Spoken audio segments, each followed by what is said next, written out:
ฮัลโหลสบายดีจะมาบอกต่อเนาะ สิว่าสอนก็แบบอืมยังอายตัวเองเนาะเพราะว่าผลงานก็บ่ได้ดีปานใดเดี๋ยวสิมาบอกต่อวิธีการเฮ็ดเทมเพลตเนาะเทมเพลตที่ใส่มิกเพลงแต่ละมือเนาะอันนี้จะเป็นเวอร์ชันล่าสุดที่เอาใช้ในทุกมื้อนี้โอเคเลยงั้นซึ่งก็ let's go ก่อนอื่นเลยเนาะเราต้องมาสร้างเป็น instrument เนาะ instrument หรือว่า beat เนาะจังซั่นก็ได้ตัวนี้จะเฮ็ดบน record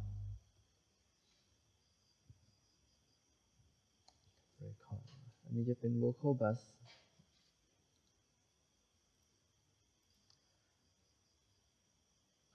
ตัว record นี้จะใส่อัน Edison ปะไปเลยเนาะ Edison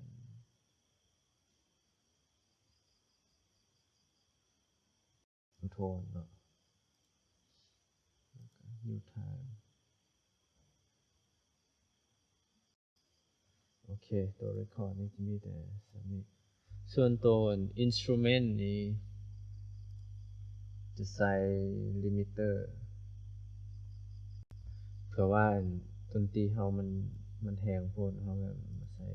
limiter นี่อีกหรือคันบ่ใส่ limiter ก็บ่ใส่ก็ได้เนาะบ่ใส่ก็ได้ก็มีแต่เอาอันนี้ขึ้นลงแล้วเนาะ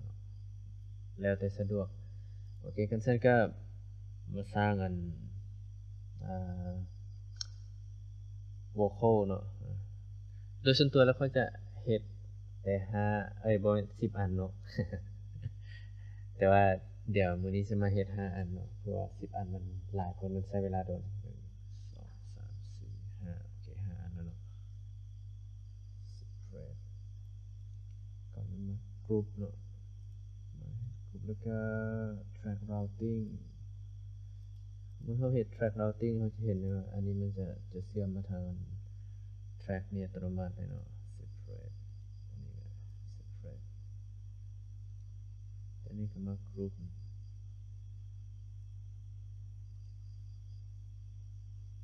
ดอกไปทางเล็บนี่โอเคเดี๋ยวนะ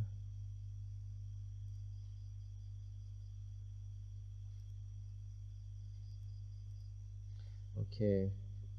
ตัวนี้เปลี่ยนชื่อเนาะเป็น vocal bass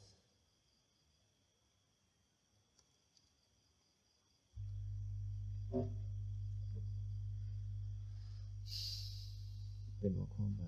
vocal bass นี่ก็จะใส่ตัวนี้เลยเนาะจะเป็นอัน EQ เนาะจะใส่ EQ เอ่อนั่นน่ะใส่ EQ แล้วก็ไปที่ vocal แล้วอันนี้ตามด้วย limiter เนาะ limiter โอ้ย limiter นี้จะมาในโหมด com เนาะ ratio นี่จะปรับขึ้นเป็น 2.5 หรือว่าหลายกว่านั้นก็ได้แล้วแต่สะดวกเนาะแต่นี่ปรับขึ้นเป็น 2.5 อันนี้เป็น1มิลลินี่ลงมาเป็น100ปลายส่วนอันนี้ก็ปรับขึ้นปรับลงแล้วแต่สะดวกในกรณีที่เราแบบอ่าเราส่งสัญญาณไปแล้วเนาะเราก็ปรับลิมิเตอร์เนาะให้มันแบบให้เสี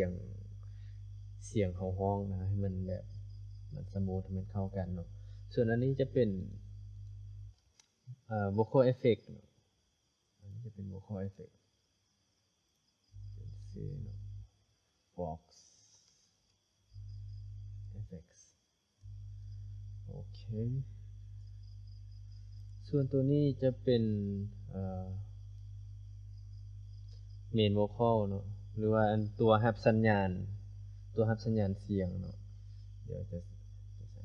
1 2 3 4 5อันนี้มี5อันเนาะตัวรับสัญญาณเสียงเราต้องมี5อันเนาะคันบ่ซั้นมันก็เราจะเฮ็ดเป็น main vocal เลยเนาะ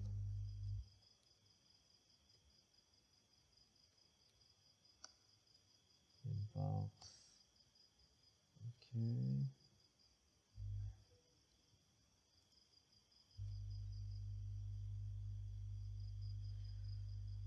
เดี๋ยวนี้จะเฮ็ดเป็นอันนี้เป็น harmony ซะเป็น harmony เนาะ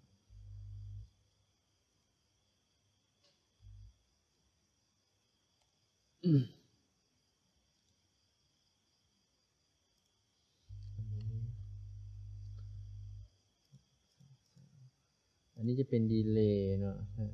แบบ delay vocal เนาะตัวนี้จะเป็นoctave vocal นะตัวนี้จะเป็น air vocal เนาะ straight เนาะโอเคมาเปลี่ยนชื่อกันนะอันนี้ delay box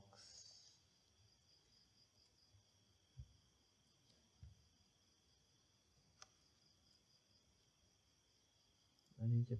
เป็น octave นะ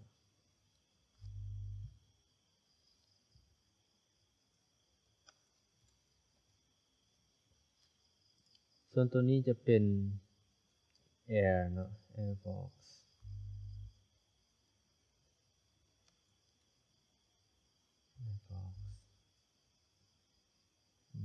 อย่าง reverb กับ delay เนาะโอเคอันนี้ reverb อันนี้ reverb bass อันนี้จะเป็น reverb plate อันนี้ reverb hall อันนี้จะเป็น delay อันนี้ delay 1 2อันนี้ delay 1 4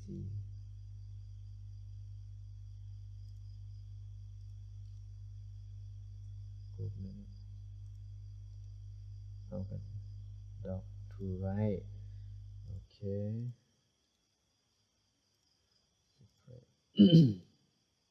คือเก่าเนาะมากรุ๊ปแล้วก็เราเนาะ routing ก็เราส่งอันสัญญาณตัวนี้มาหาอันตัว reverb bass เนาะอันนี้จะเป็น reverb bass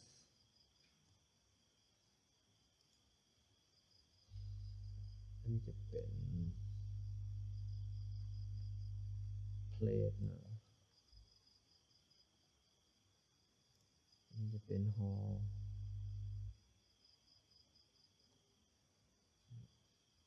อันนี้จะเป็น delay bass อย่าง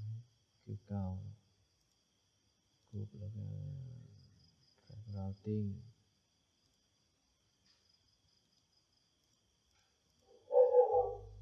อันนี้จะเป็น delay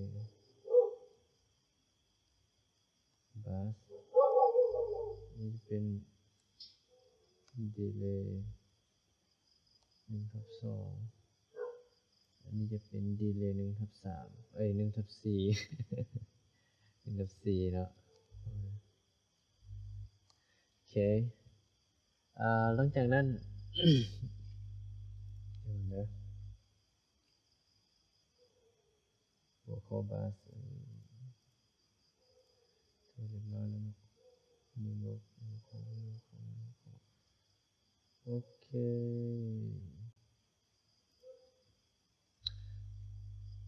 ใส่สีเนาะใส่สีก่อนเฮ็ดสีงามๆก่อน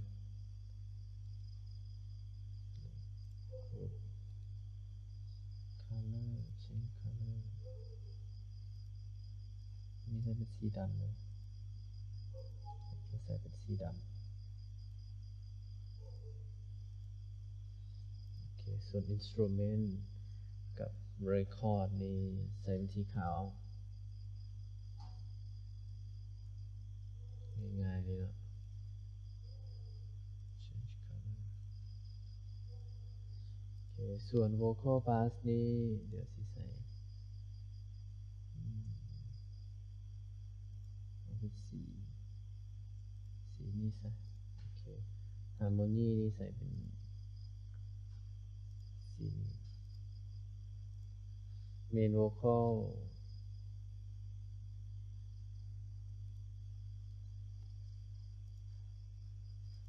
ใส่เป็นสีนี้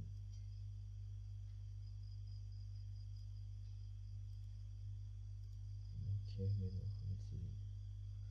ส่วน vocal effect เอา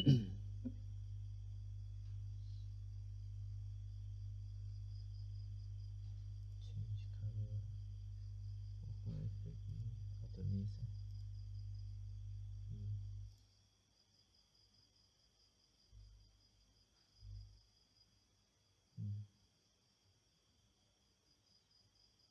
ก็น่าจะมีแต่สัญญาดีเลยเดี๋ยวพวกนี้เฮ็ดเป็นสีเดียวกันเลยซะโอ้เดี๋ยวอันนี้เฮ็ดสีโอเคสีโอเคสีนี้ละส่วน reverb นี่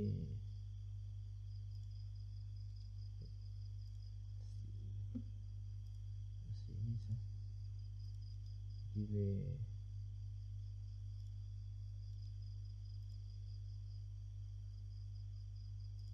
สีโอเคหลังจากเราทาสีเรียบร้อยแล้วเนาะเราก็สิมาจัดวางเนาะตัว harmony นี่ปกติจะมาใส่เอฟเฟกต์เนาะ harmony แรกๆจะใส่ auto tune เนาะeffects จาก auto tune แล้วก็ที่จริงบ่ใส่ก็ได้เนาะ harmony แม่นใส่ auto tuneแล้วก็ EQ เนาะ EQ นี่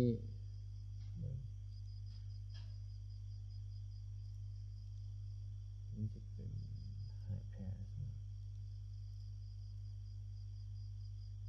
ประมาณนี้แล้วก็คอยปรับเอาเนาะแล้วแต่มัน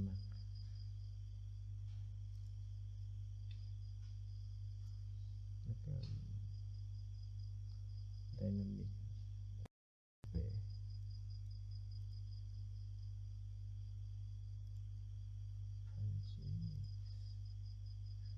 ที่ดูติกมิกซ์เนาะ2อันนี้ระหว่าง2อันนี้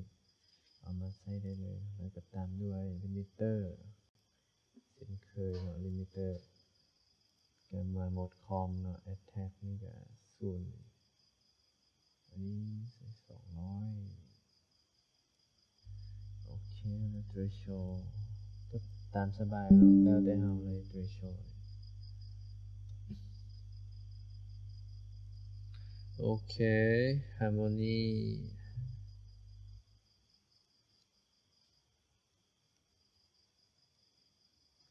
harmony เราแล้วเนาะมาต่อที่ main vocal เลยเนาะ main vocal นี่ก่อนอื่นมาเฮ็ดการใส่เชนเนาะตัวนี้ก็เฮ็ดใส่เชน to this track ใส่เชน to this track ใส่เชน to this track ใส่เชน to this track ใส่เชน to this track ใส่เชน to this track ใส่เชน to this track โอเคลืมบอกไปเนาะพวกvocal กับ air เนาะเขาเปลี่ยนมาลิงก์กับตัวนี้เนาะมาลิงก์กับvocal bass โอเคตัวนี้เขาใส่เชนหมดแล้ว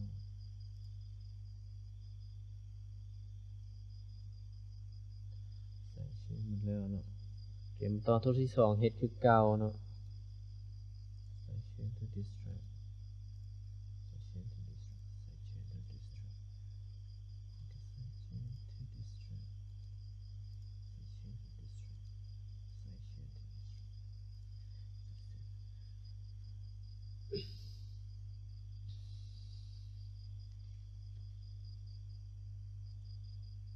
เฮ็ดมาเรื่อยๆเนาะจนโอ้โนอ๋อผิดตัวนี้มาใส่เชนตัวที่2เนาะ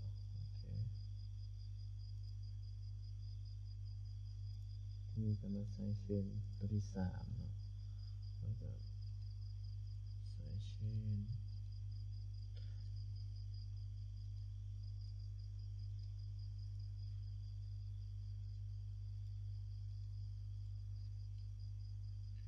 แล้วก็ main vocal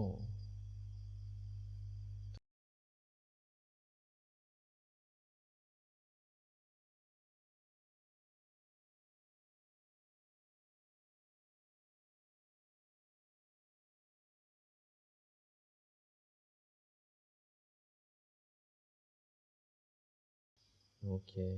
หลังจากนั้นเรามาใส่ fruity zen เนาะ fruity zen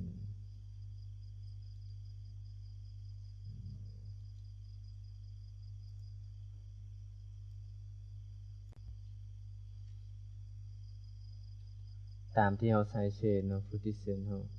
เราใส่เชนไปจากอันเราก็ใส่ไปตามนั้นเนาะมันจะมี1 2 3 4 5 6นำreverb delay เนาะ1 2 1 2 3ได้3เนาะต่อไปก็จะเป็นน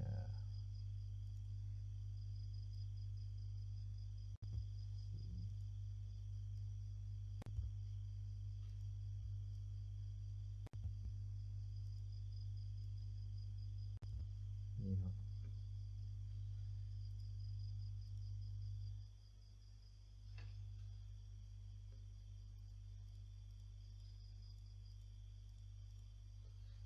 เป็นซื้อเนาะอันนี้จะเป็น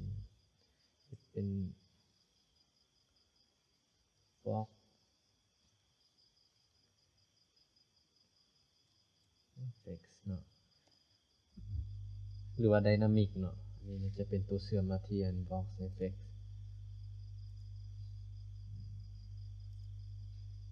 เชื่อมไปเลยเนาะ Box Effects ตัวนี้จะเป็นOctave เนาะ OC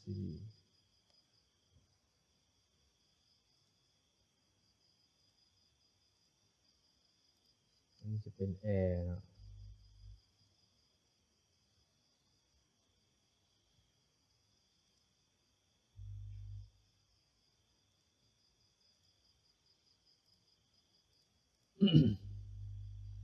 อันนี้จะเป็นเดี๋ยวนะ plate เนาะ reverb plate โอเคตัวนี้จะเป็น reverb plate ตัวนี้จะเป็น reverb hall เนาะ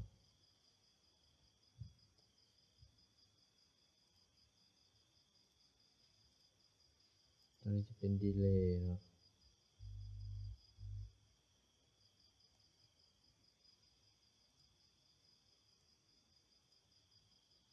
ส่วนตัวนี้จะเป็น delay 1/4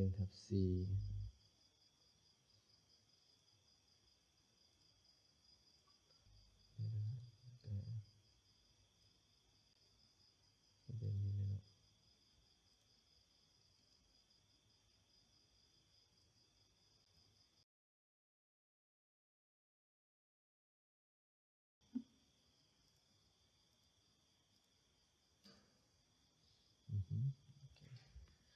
บันนี้มาใส่เอฟเฟกต์ใน Box Effect ตัวทำอินเลยจะใส่เป็น Auto Tune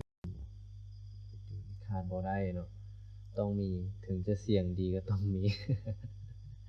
Auto Tune นี่สำคัญหลายแล้วก็ต่อไปก็จะเป็นนั่น FG Gray ใส่เป็น Punchy Mix อันนี้จะเป็น Compressor เนาะตัวนี้แล้วต่อไปจะเป็น EQ ต่อไปก็จะเป็นVocal Rider เนาะ Vocal Rider นี่เลือกเป็น La Vocal เป็น La Vocal ไว้แล้วก็อันนี้จะเป็น Limiter ตามเคยเนี่ยต้องมีเนาะ Limiter บ่มีบ่ได้เนาะเพื่อมันจะเฮ็ดให้เสียงเราแน่นขึ้นเนาะในกรณีที่แบบเราใส่ Compressor แล้วเรา ไป EQ เนาะ EQ แล้วก็ต่อด้วย Vocal Rider Limiter นี่ต้องมีเนาะ Ratio นี่ก็ขึ้นมาประมาณ 3.0 Attack นี่1เนาะแล้วก็ Release นี่ลงมาประมาณ100ปลายโอเคส่วน Threshold นี่ก็แล้วแต่เนาะแล้วแต่คลื่นเสียงของเราปรับได้เลยตัวนี้จะเป็น Sound Goodizer เนาะตัวนี้ส่วน ABCD เลือกตามสะดวกเลยเนาะปรับอันนี้ลงมาแล้วตัวนี้แบบนะ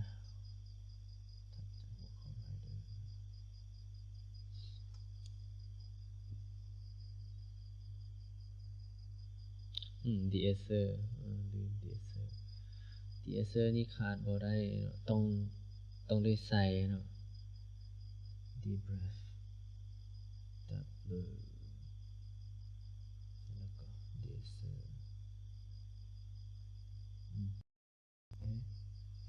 ตัวนี้ถ้าเป็นผู้ชายก็ใส่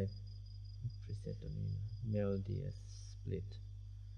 ตัวนี้แล้วก็มาปรับตามแถวนี้เนาะแล้วแต่เราแบบว่าเขาคิดว่าเสียงเขาเป็นอะไรเนาะก็มาปรับ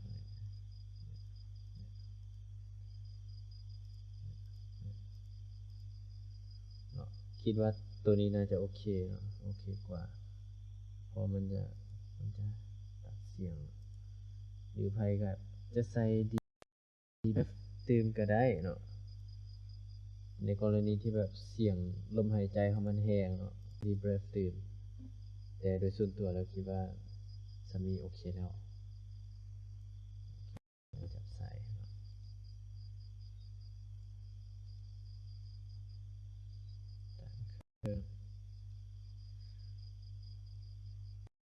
ปกติแล้วค่อยจะมิกแบบนี้เนาะทุกเทมเพลตจะสร้างแบบนี้ปะไว้เลยเนาะส่วน Delay Fox นี้ก็จะเป็นฟิลเตอร์ก็จะประมาณนี้จะไม่ได้สมิธออกเทปนี้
ส่วนบ่เห็นpitch proof ตัวนี้เนาะอันนี้เขาดันอันนี้ขึ้นไปเวทแล้วก็เวทมันเป็น12ส่วนคีย์นี่แล้วแต่เขาจะเลือกเนาะเขาใส่คีย์ใดแต่ใส่เป็นคีย์ C ไว้ก่อนเนาะในกรณีที่แบบเสียงเขามันบ่เป็นไปตามนั้นแต่โอเคสักนี้ก็ได้แล้ว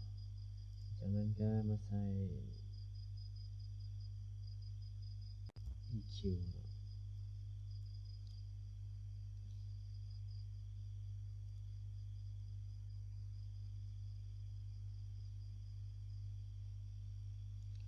ก็จะประมาณนี้เนาะแล้วก็ลิมิเตอร์ขาดบ่ได้ลิมิเตอร์ต้องได้มีเนาะลิมิเตอร์มาในโหมดคอมแล้วก็ ratio นี่ขึ้นประมาณ 3.5 นะอันนี้ดันลงประมาณจะมีแล้วค่อยปรับนะโอเค เราจึงค่อยปรับเวลาที่เรามิกเสียงเข้าไปเนาะแต่ปกติเราจะเป็นสำเนียงบัดแล้วเราจึงค่อยปรับเวลาเราเอาเสียงเข้าไปเนาะส่วนนั้น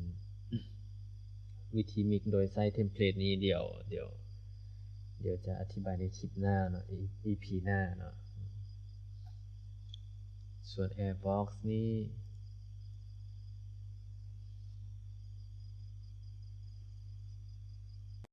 ใส่ตัวนี้เนาะ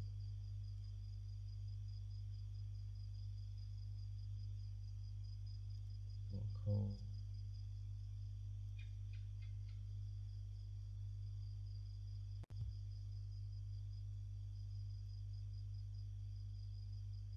ก็จะประมาณนี้2.5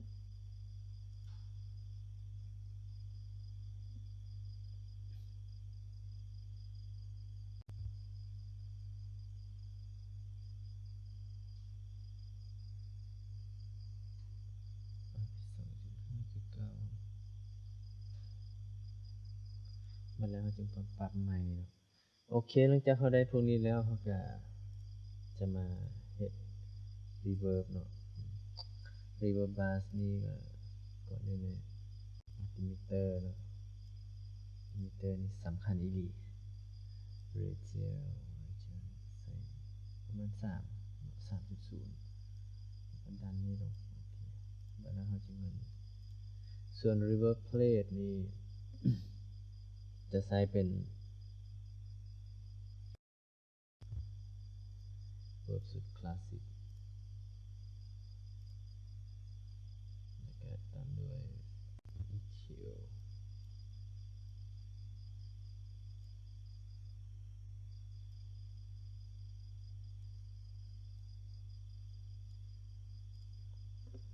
ประมาณนี้เนาะส่วน hall นี่จะfor chant spring remove test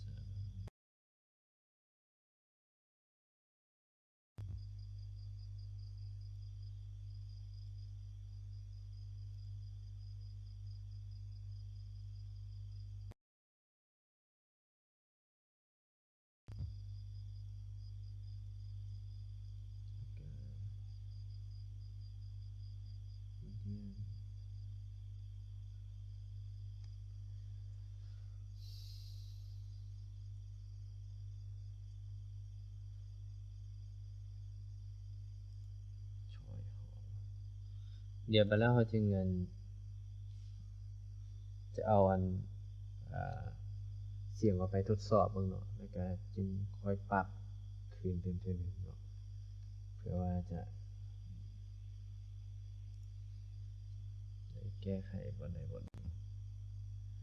นี่คือเหตุไว้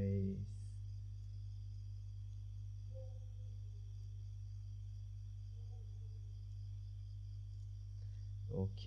รีเวิร์บมันก็ซัมนี่เนาะได้แล้วต่อไปจะเป็นดีเลย์เนาะก็คือเก้าเนาะเดี๋ยวนั้นเองดีเลย์เตอร์มาในโหมดคอมเวเซลเป็น3.0คือเก้านี่เนาะ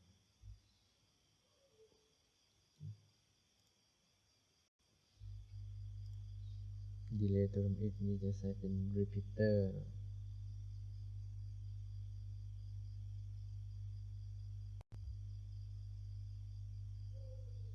ใช่แล้ว repeater where are you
โอเคอันนี้ก็ถือว่าเรียบร้อยแล้วเนาะ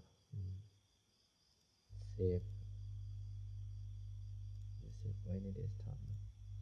จะใส่ชื่อว่า new template 2021เนาะโอเคเรียบร้อยหลังจากเรียบร้อยแล้วเนาะต่อไปก็มีแต่แบบเราเอาเสียงเข้าไปแล้วก็มิกเนาะเดี๋ยวจะเฮ็ดในคลิปหน้าเนาะโอเค